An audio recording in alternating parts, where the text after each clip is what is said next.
আজকে রান্না করব সারিঙ্গি চেলা মাছ দিয়ে আলু দিয়ে রসা রান্না করব। এই রান্নাটা কিন্তু দারুণ লাগে খেতে। একবার এইভাবে রান্না করে খেয়ে দেখো, আশা করছি ভালো লাগবে।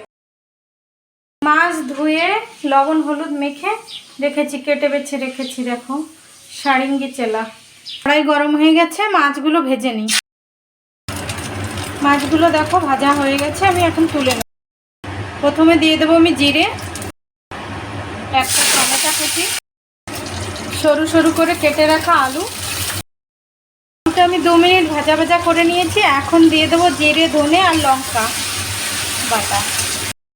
মশলা দিয়ে আরও 2 মিনিট কষিয়ে নিলাম। এখন দেবো লবণ হলুদ কাশ্মীরি লঙ্কার গুঁড়ি।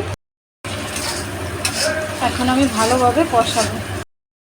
সাদা সর্ষে আর পোস্ত বাটা এখন আমি দিয়ে দিলাম। মশলাটা আমার খুব ভালোভাবে কষানো হয়ে গেছে। এখন দিয়ে দেবো জল। ঝোলে জাল উঠে গেছে, এখন দিয়ে দেবো মাছ। রান্না প্রায় হয়ে গেছে। এখন দিয়ে দেবো সামান্য একটু গরম মশলা, ধনে পাতা কুচি দিয়ে নামিয়ে নেব। একদম রান্না কমপ্লিট। আলুগুলো দেখো কত সুন্দর গলে গেছে। হয়ে গেল আমার মাছের রসা, টেস্টি টেস্টি মাছের রসা রান্না। ভিডিওটা কোথাও যদি একটু ভালো লাগে লাইক কমেন্ট করতে ভুলবেন না। Bye bye.